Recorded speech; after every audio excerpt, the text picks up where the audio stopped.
जय हिंद, जय भारत, जय श्री राम। ये विषय है हमारे देश के बहुत बड़े दुर्भाग्य की बात है कि बड़े बड़े डिग्री लेकर के बच्चे हमारे आत्म स्वावलंबी नहीं हो रहे, परावलंबी हो रहे हैं। गुजरात के राजकोट ज़िले में हम एक गांव में गए, तहसील बिछिया में। गांव का नाम रखना थोड़ा उस बच्चे को भादा लगेगा। गांव का नाम भी रख रहा हूं, आसलपुर गांव का नाम है। उसमें एक साधु का लड़का, उम्र लगभग उनका 30 साल होगा, वो पीएचडी किए हुए हैं, लेकिन अभी भी नौकरी के तलाश में, सरकारी नौकरी चाहिए और प्राइवेट नौकरी कर रहे हैं, जो कि बताइए बहुत बड़े दुर्भाग्य की बात है। आज हमारे बच्चे आत्म स्वावलंबी क्यों नहीं हो रहे हैं? इसका कारण है ज़बरदस्त। आज लॉर्ड मैकाले की शिक्षा नीति बच्चों को लंगड़ा बना रही है, चलने योग्य नहीं बना रही है कि तुम अपने पैरों पर खड़ा हो सको। केवल लिखने और पढ़ने तक का शिक्षा दिया जा रहा है। किसी तरह की जो प्रैक्टिकल यानी प्रयोगात्मक शिक्षा नहीं दिया जा रहा है। गुरुकुल में था हमारे, आज से 200 वर्ष पहले, 250 वर्ष पहले भारत में गुरुकुल परंपरा था। गुरुकुल परंपरा को तो 1193 में बख्तियार खिलजी ने नष्ट करना शुरू किया। नालंदा विश्वविद्यालय को जलाया, तक्षशिला को बर्बाद किया। बहुत वर्षों से हमारे भारतीय सभ्यता, संस्कृति, शिक्षा नीति पर आघात होता रहा, लेकिन सबसे अधिक आघात पहुंचाया अंग्रेज लॉर्ड मैकाले। इसने बिल्कुल बर्बाद कर दिया कि विद्यालय में किसी प्रकार का कोई कुछ सिखाया नहीं जाना चाहिए। कुछ विज्ञान का विषय प्रयोगात्मक है और पहले भी था, लेकिन केवल विज्ञान से काम नहीं चलेगा, जीवन का निर्वाह नहीं होगा। देखो, जीवन में हर तरह का कार्य करना पड़ता है। तो पहले हमारे गुरुकुलों में 18 तरह के कलाओं का शिक्षा दिया जाता था, जो कि कुटीर उद्योग में आता है, और उससे बड़ा बड़ा उद्योग भी चलाया जा सकता है।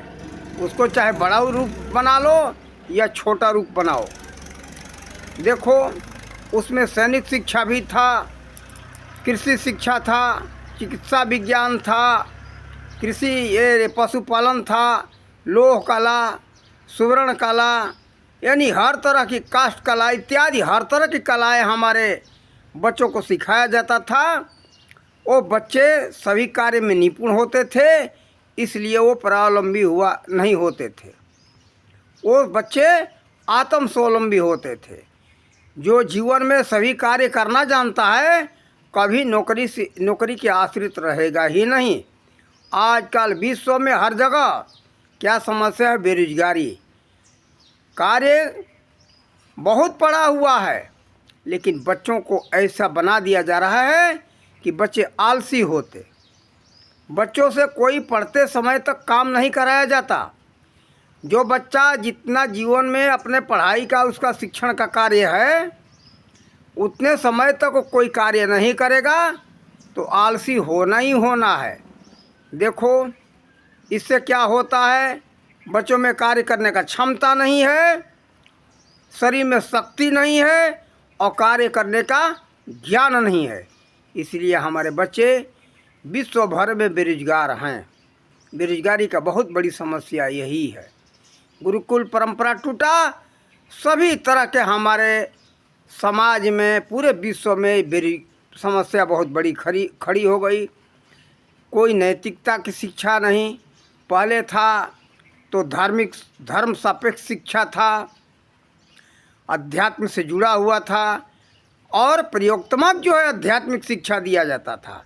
ये नहीं कि गीता रामायण का जो है कि थोड़ा सा श्लोक और दोहा पढ़ा दिया गया, चौपाई पढ़ा दी गई, बस अध्यात्म पूरा हो गया।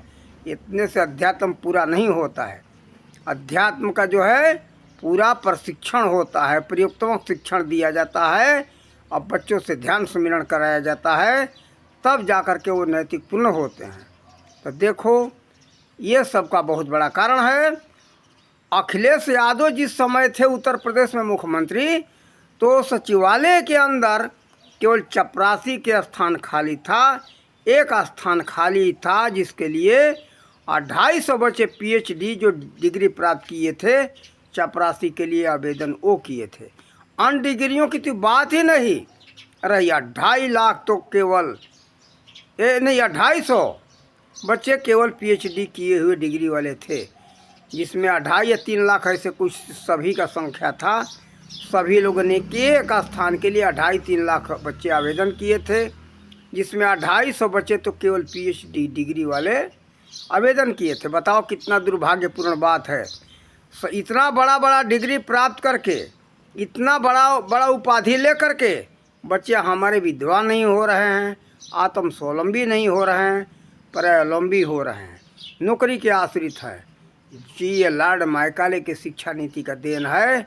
नहीं तो हमारे देश में जिस समय हमारी गुरुकुल पद्धति थी, नौकरी के आश्रित बच्चे नहीं थे, सभी कार्य में करने में सक्षम थे।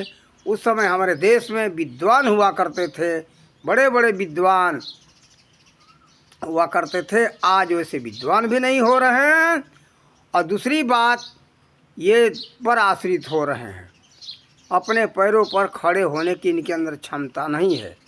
एक तो नैतिकता है नहीं इनके अंदर, सोचते कि सरकारी नौकरी मिल जाए कि तो हम लूटेंगे। दूसरी बात रही इनके अंदर आलस है, कार्य करने का ज्ञान नहीं, तो सोचते कि किसी तरह से पढ़ने और लिखने का कहीं ऑफिस में काम मिल जाए। सामने से ईमानदार हैं और पीछे हाथ फैला दे कि लाओ भाई 2 लाख 4 लाख दे दो तो तुम्हारा हम काम कर दें। बस सबकी नियति यही है। इसीलिए सरकारी नौकरी के लिए लाखों लाख रुपया घूस दिया जा रहा है। बड़े बड़े नौकरी के लिए तो करोड़ों करोड़ रुपया घूस दिया जा रहा है। क्यों? कि हम जाएंगे तो वहाँ लूटेंगे। तो देखो ये गलत है। ये जो है, आप लोग अगर आत्म स्वावलंबी बनना चाहते हो तो गुरुकुल नीति को अपनाओ और सुखी रहो, आनंद में रहो, नौकरी के आश्रित मत रहो। कोई नौकरी करके इस संसार में बहुत बड़ा पूंजीपति नहीं बना। वो चाहे धीरू भाई अंबानी हो, चाहे एलन मस्क हो अमेरिका का, चाहे हमारे देश में टाटा, बिरला, डालमिया, किर्लोस्कर, मोदी, बहुत बड़े बड़े पूंजीपति ये हैं।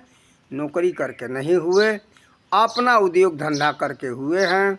तो बड़ा अगर पैसे वाले बनना चाहते हो तो लूट खसोट छोड़ो, अपनी नियति को सही करो और पर आश्रित मत बनना सीखो, पर आश्रित मत बनो, आत्म स्वावलंबी बनो, गुरुकुल पद्धति को अपनाओ सब लोग, तभी आप लोग सुखी हो सकते हो। अन्यथा सुखी होने का कोई दूसरा मार्ग नहीं है। जीवन में सब कार्य करना चाहिए। हमारे देश में ऐसा पता चलता है, जैसे चक्रवर्ती राजा बहुत बड़े बड़े हुआ करते थे, वो भी बच्चों को गुरुकुल में भेजते थे। वो बच्चों को सब कार्य करना पड़ता था। उस समय ये था कि अमीर का हो या गरीब का हो, सभी बच्चों को कार्य कराए, सभी बच्चों से कार्य कराया जाता था। उदाहरण में जैसे कि वसुदेव, ये क्या नाम था उसमें, नंद जी के राजा, उस समय तो ये तो पैदा तो हुए कृष्ण भगवान वसुदेव के और देवकी से, लेकिन नंद जी के यहाँ पालन पोषण हुआ। नंद जी भी एक राजा थे। मथुरा थी वो ये गोवर्धन या बरसाना ऐसा पूरी याद नहीं है। वो वहाँ से नंद बाबा के यहाँ से पढ़ने आए यहाँ उज्जैन में श्री कृष्ण भगवान, और पोरबंदर से गए थे वसुदेव जी। देखो गरीब थे वसुदेव, ये सुदामा और कृष्ण थे राजघराने के लड़के, लेकिन दोनों को गुरु माता ने भेजा था लकड़ी लेने के लिए जंगल में। उस कहानी से शिक्षा लो। दोनों को लकड़ी के लिए भेजा गया कि जाओ आज रसोई के लिए लकड़ी लेके आओ। तो देखो सभी को कार्य करना पड़ता था, और कार्य करने से देखो कार्य करने का शरीर में क्षमता प्राप्त होता है। दूसरे से ज्ञान प्राप्त होता है, शरीर में आलस नहीं होता है, तो उस व्यक्ति का जीवन तो सुखमय होना ही होना है। इसलिए हम कहेंगे कि आप सब लोग गुरुकुल परंपरा को अपनाओ और उसी पद्धति से हमारा देश, हमारा समाज और आप सबका कल्याण होगा। इन्हीं शब्दों के साथ वाणी का विराम देते। जय हिंद, जय भारत, जय श्री राम।